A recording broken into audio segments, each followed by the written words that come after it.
Graça e paz, amados, em nome de Jesus. Louvado seja Deus.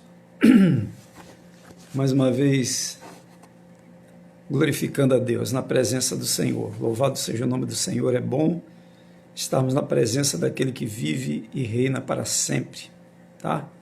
Que Deus abençoe a todos vocês, amados aí, queridos, em nome de Jesus, que estão chegando aí, se conectando, para juntos a gente desfrutar de um pouco da palavra de Deus, né? Que é viva e é eficaz. Então, que Deus nos abençoe nessa noite, em nome de Jesus, e nos ilumine, nos dê a direção, a graça e fale conosco, através da sua palavra maravilhosa, né? Que Deus abençoe a todos, irmãos, em nome de Jesus. Vamos orar nesse momento, em nome de Jesus. Oremos ao Senhor. Senhor, nosso Deus e nosso Pai, em nome de Teu Filho amado Jesus, nós nos colocamos, Senhor, diante da Tua presença, numa só fé e num só Espírito, e num só propósito, Senhor, de desfrutar da comunhão do Senhor, e da Tua graça, e da Tua bondade, e daquilo que o Senhor tem preparado para nós, da bênção, do pão espiritual, que o Senhor tem preparado para cada um de nós. Senhor, pedimos, ó Deus, que nos abençoe através da Tua palavra e que venha falar de modo especial, profundo, poderoso nos nossos corações, que venha iluminar os olhos do nosso entendimento, para que venhamos a crescer na graça e no conhecimento de nosso Senhor Jesus Cristo, Pai. Pedimos a Tua bênção que nos livre de todo o mal nesse momento, de toda a ação do inimigo, de toda a oposição do inimigo nesse momento, ó Deus. Que nenhuma palavra seja roubada do coração daqueles que a ouvirem, meu Senhor. Mas que o Espírito do Senhor dê o perfeito entendimento e compreensão daquilo que será falado aqui diante do Senhor e na presença do Senhor. Te pedimos agradecidos de coração desde já. Em nome de Jesus, amém. Então, queridos, o Senhor é bom, a sua misericórdia dura para sempre, a sua verdade de geração a geração. Eu gostaria de compartilhar com vocês algo que é tremendo, maravilhoso, biblicamente, de fato, que está no livro dos Salmos, no capítulo 63, Salmo 63, o versículo 3. Este salmo é muito lindo, né? Um salmo de Davi quando estava no deserto, né? Davi sofreu muito antes de reinar de fato. Davi foi ainda adolescente, ungido rei de Israel, mas não estava preparado para ser rei de Israel. E o que é que acontece com Davi? Davi, ele passa por diversas situações, né? Davi guerreou muito, Davi foi perseguido, Davi serviu ao rei Saul, né? E Davi sofreu bastante, de muitas formas. Davi sofreu, e todo aquele sofrimento foi uma preparação para Davi reinar de fato, tá? Então, assim, nada é em vão. A gente vê na Bíblia que vários homens de Deus sofreram e sofreram injustiças e sofreram muito até, mas nenhum deles ficou desamparado, Todo aquele sofrimento, todas aquelas dificuldades, né? Como no caso de José também, Moisés também e outros, né? Foi nada mais do que uma preparação da parte de Deus para que eles exercessem o ministério deles, o chamado que Deus tinha na vida deles, né? Deus pode ter ungido você, um servo, um pastor, um presbítero, enfim, Deus tem um chamado sobre a sua vida, tá? Deus, ele vai agir através da sua vida, né? Porque é Ele que age através de nós. Ele nos chama e Ele age através de nós. Não é Ele nos chama e a gente age por conta própria ou simplesmente em nome dEle. Mas Deus, ele nos escolhe, Ele nos separa, Ele nos unge, Ele nos concede o poder, a graça, a unção, o dom, o talento, a virtude, a capacidade e Ele nos usa, né? Porque quem faz a obra de Deus é Deus. O homem é simplesmente vamos dizer assim, um instrumento nas mãos de Deus, tá? Como diz a Bíblia, um instrumento e um vaso para toda boa obra, né? A obra de Deus é boa. Então Deus, ele capacita os seus chamados, ele unge aos seus chamados com a sua virtude, o seu poder, através do seu espírito, e usa essas pessoas para cumprir a vontade dele, o propósito dele, o ministério que ele tem na vida das pessoas, seja o ministério profético, seja o ministério de ensino, seja o ministério da exortação, seja o do socorro, seja o do evangelismo, seja o de cura, seja qual for o ministério da pessoa, né? Seja qual for o ministério, é capacidade que Deus dá, e o próprio Deus usa essa pessoa com a sua capacidade pelo poder do Espírito dele. Como Paulo disse, né, que ele trabalhou muito mais do que todos os outros apóstolos, mas não ele, a graça de Deus nele, né? Ou seja, Paulo não diz, eu trabalhei porque eu trabalhei. Né? Paulo diz, eu trabalhei sim, muito mais do que os outros, mas não foi por mim mesmo, né? Foi a graça de Deus agindo em mim, ou seja, foi a mão de Deus através de mim. Então assim Deus faz, né? E conforme o chamado que Deus tem, conforme o propósito que Deus tem na nossa vida, né? As lutas são grandes e serão grandes, né? As dificuldades serão grandes, os momentos difíceis serão muitos, né?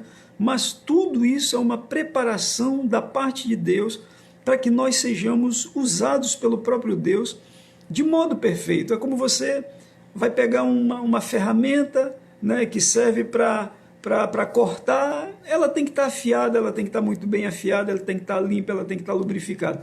Qualquer instrumento, qualquer ferramenta que você vai usar tem que estar nas condições de usar, né?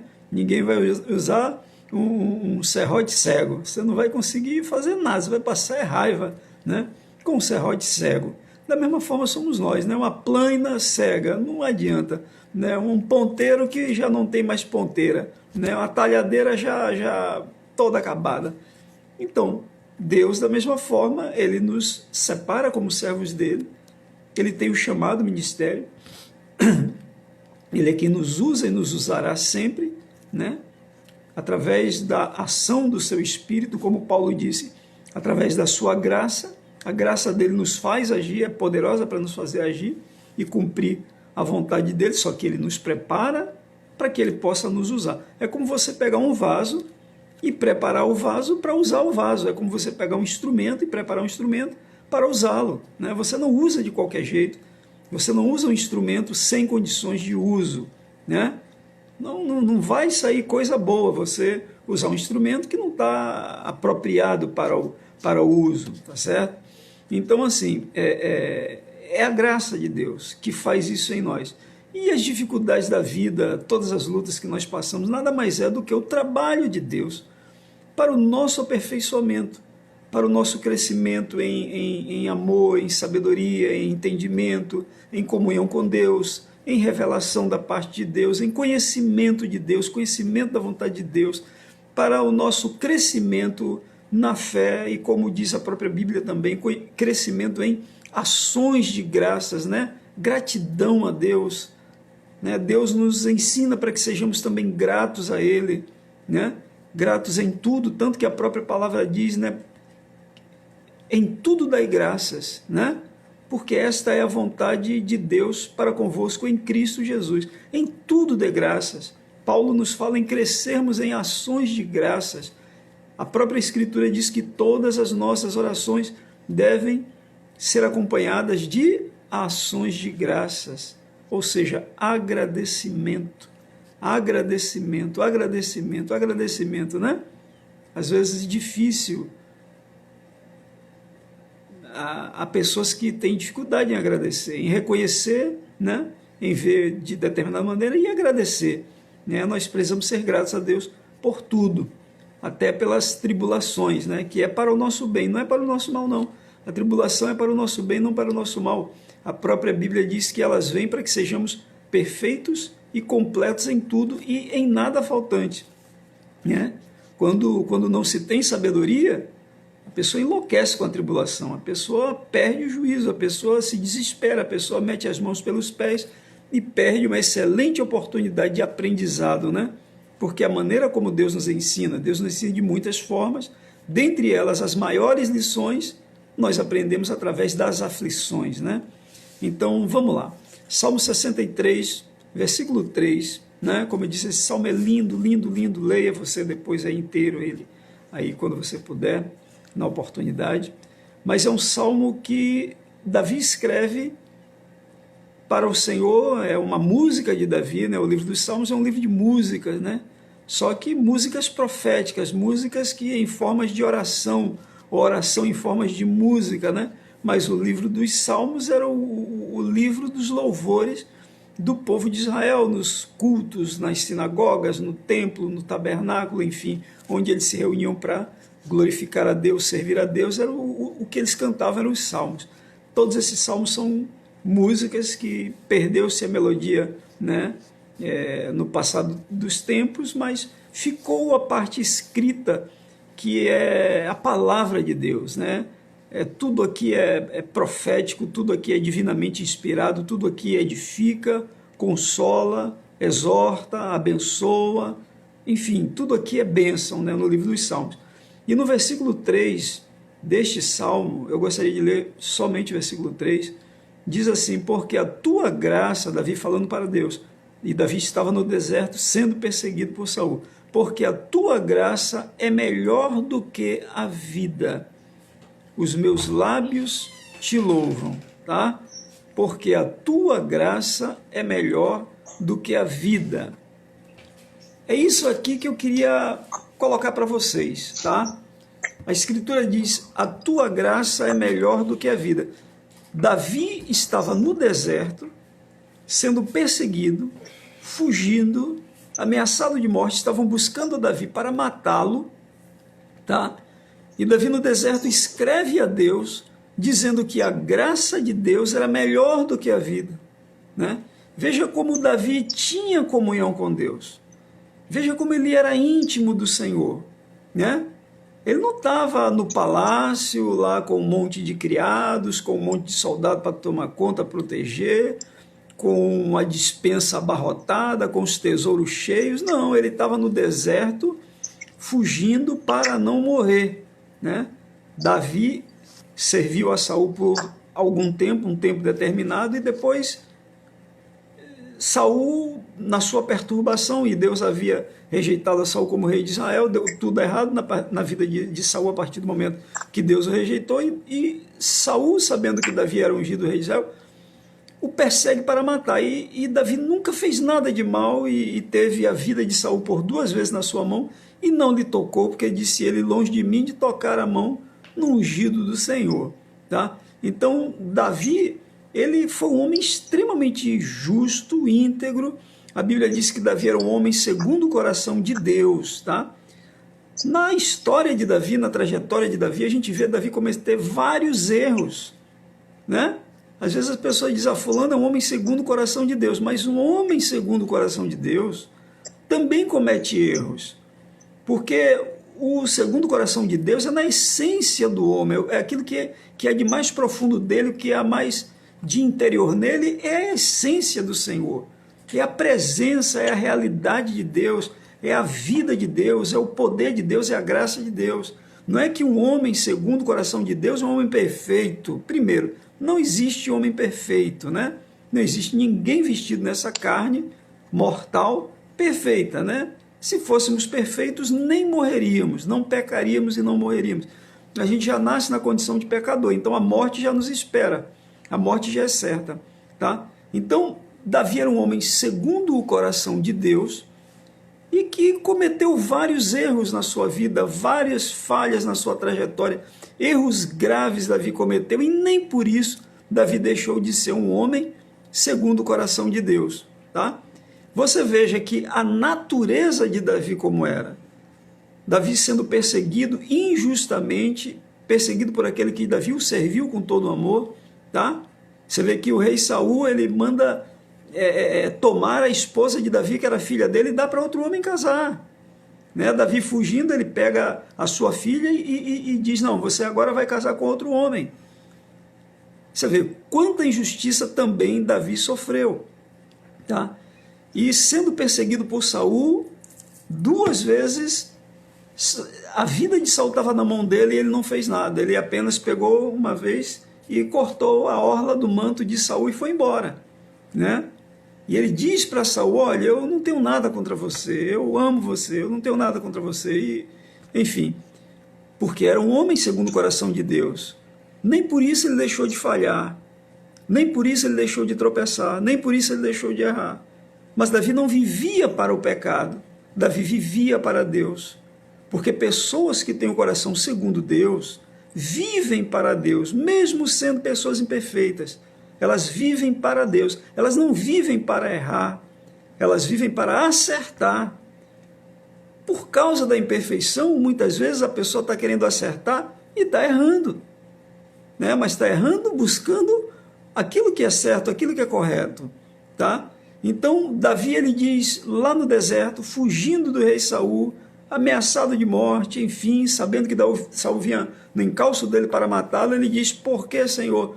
A tua graça é melhor do que a vida, e os meus lábios te louvam. Né? Ele não estava no palácio, ele estava no deserto, ele estava em condições terríveis de calor e de frio e de aridez e tudo, né? E ele estava dizendo, Senhor, a tua graça é melhor do que a vida. Só quem pode falar isso é quem tem intimidade com Deus, amados. Só quem chega a este ponto, né? Mesmo falho, mas Davi tinha tal intimidade com Deus que ele dizia, Senhor, tua graça é melhor do que a vida. A graça de Deus para Davi não era oculta, a graça de Deus para Davi não era uma coisa desconhecida.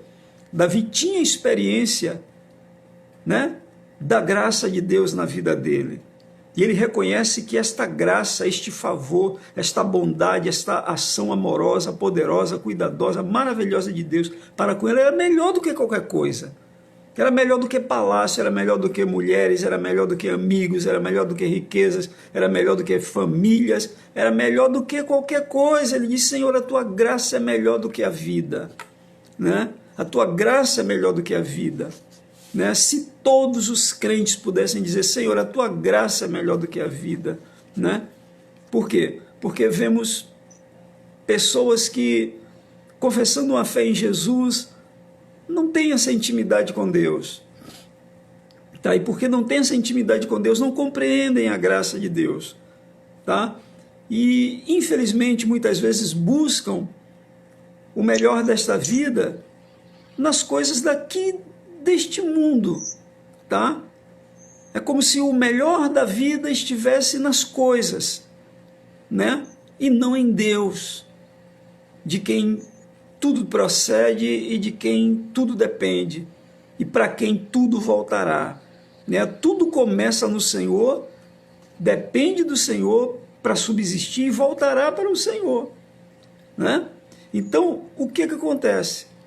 Infelizmente, a gente não vê tantas pessoas que confessam o nome do Senhor com esse grau de satisfação e de contentamento no Senhor, que possa dizer, Senhor, os meus lábios te louvam, porque a tua graça é melhor do que a vida, né?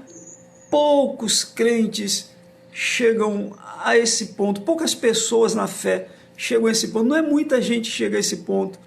A gente vê tanta gente tão perturbada, tão distraída, tão preocupada, tão, às vezes, afastada dos propósitos de Deus, porque estão extremamente preocupados com essa vida e buscam a satisfação, a sua satisfação nas coisas dessa vida. E essa vida é passageira. A Bíblia diz que nós somos peregrinos e forasteiros aqui. Nós não somos daqui. Nós não pertencemos a esse lugar. Jesus diz, vós não sois do mundo como eu do mundo não sou.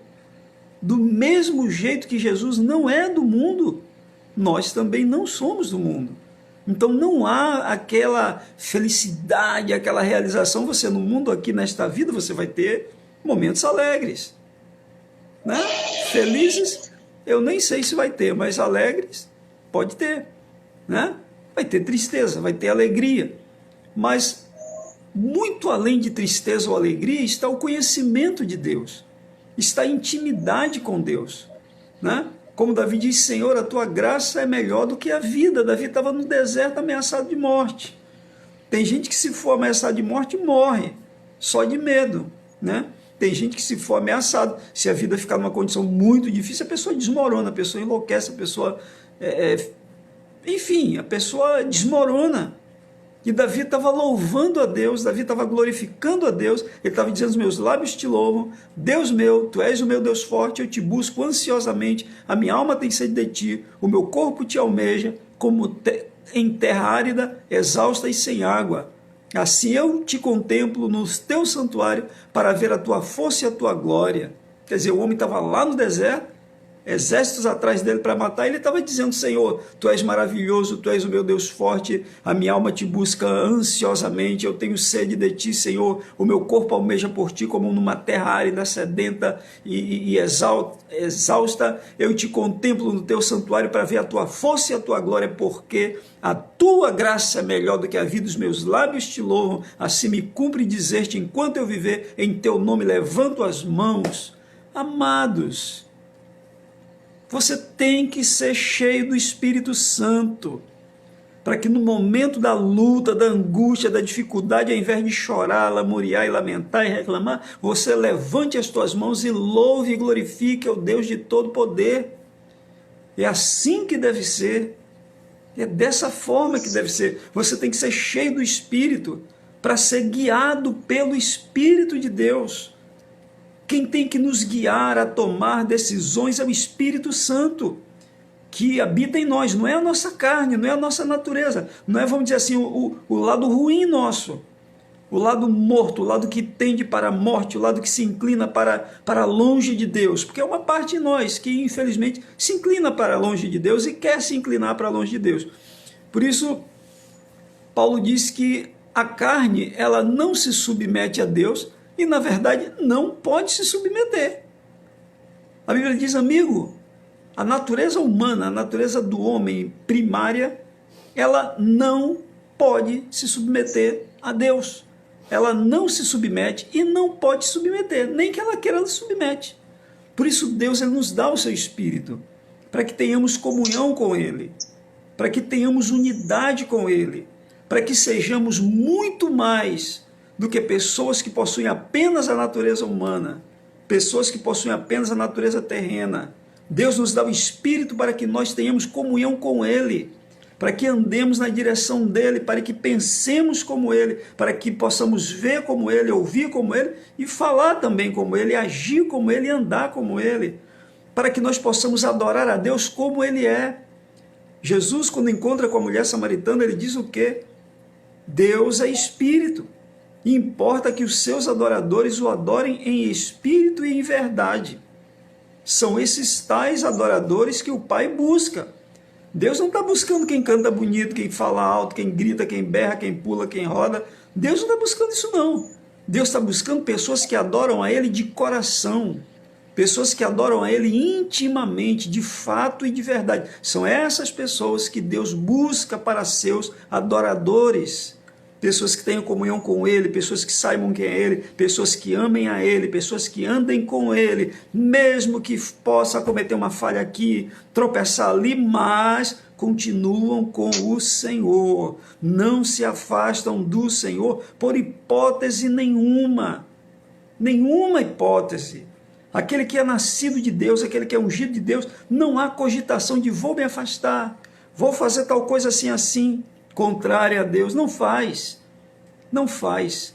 Jesus diz: olha, aquele que não ama mais a mim do que seu pai, sua mãe, seu filho, sua filha, sua própria vida e os seus próprios bens, não é digno de mim.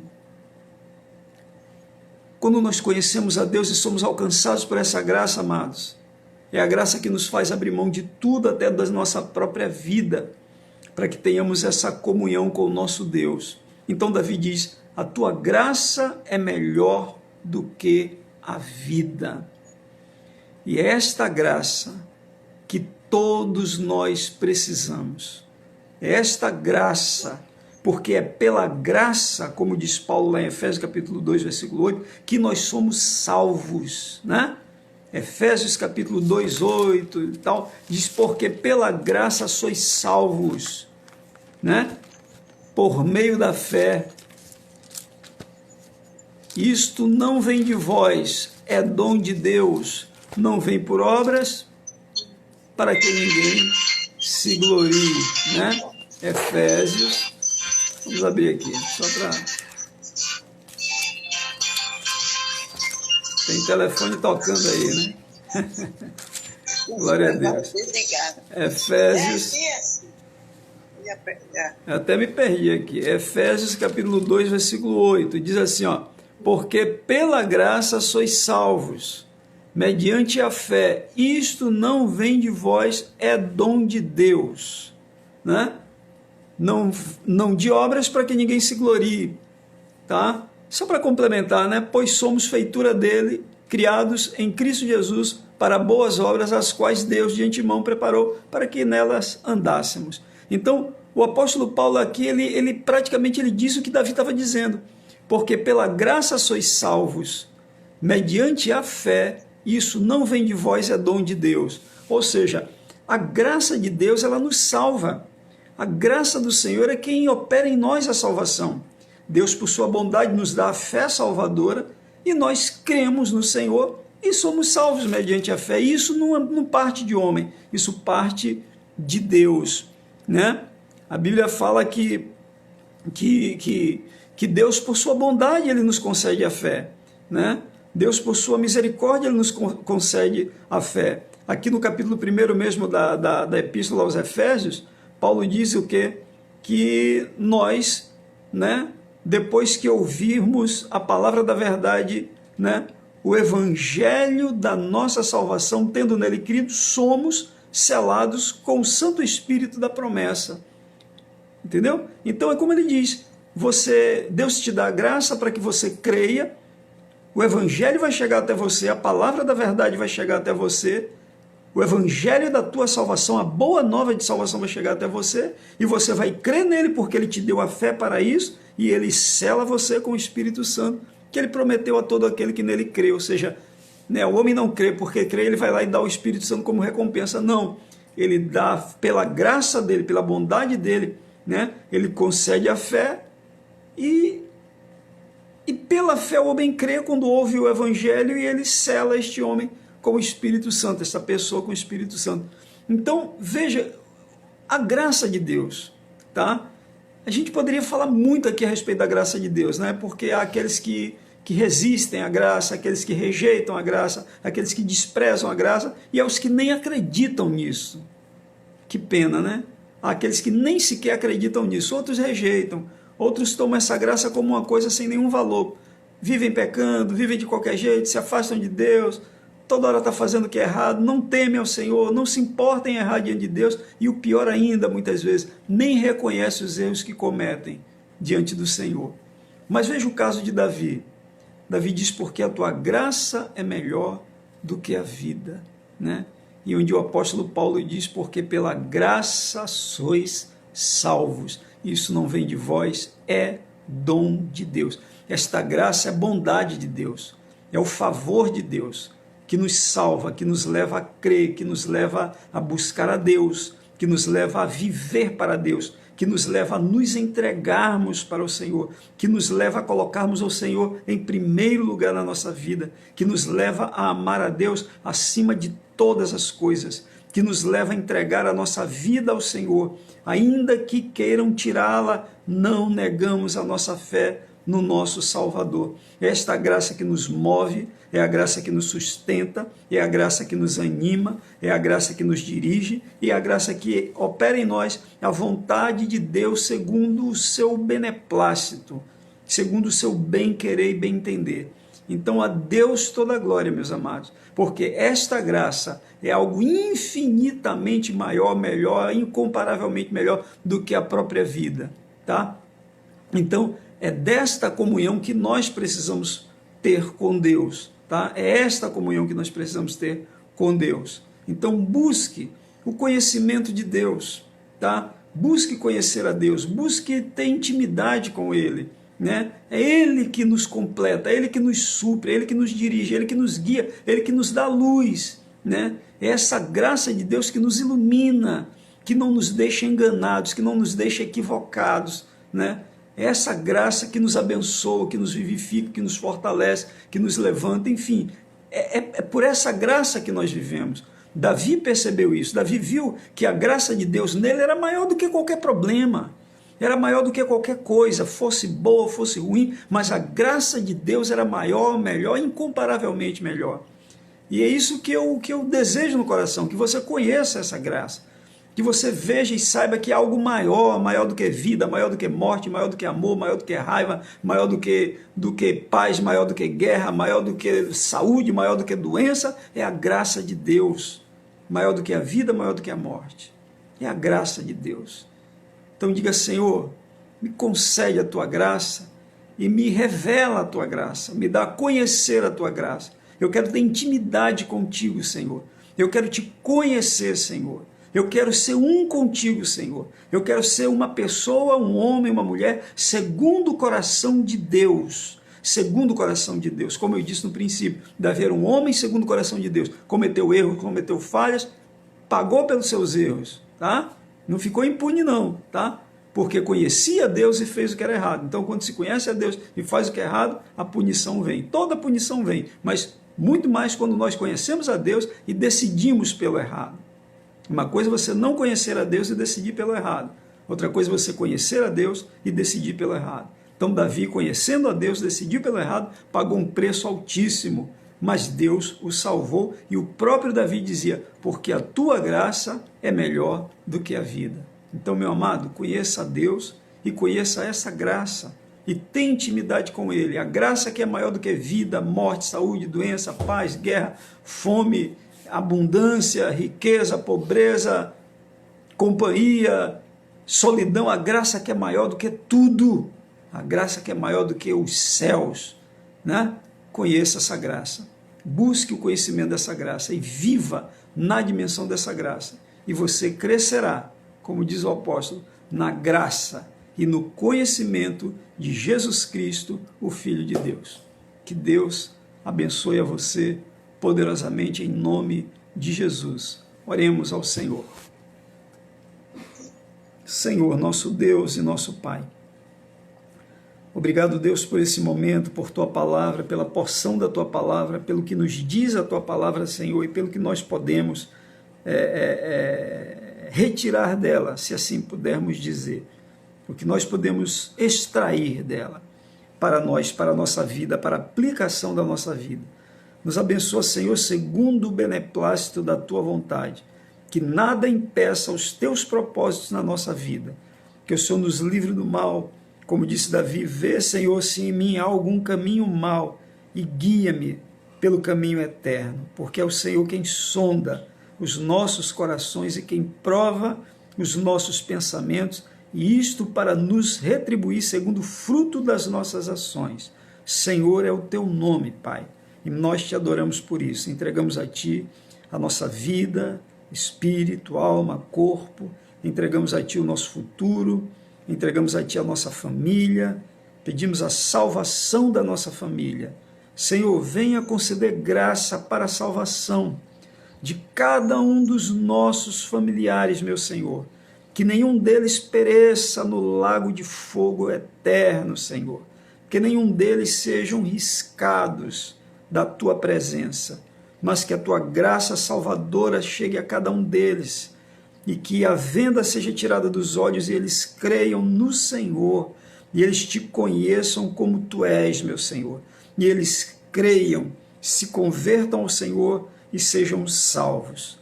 Pai, nós rogamos também, Senhor, pela vida de cada servo do Senhor que ouve esta oração, aqueles que congregam ali na igreja, ó Deus, mas que não estão ouvindo nesse momento e que necessitam também das nossas orações, da nossa intercessão.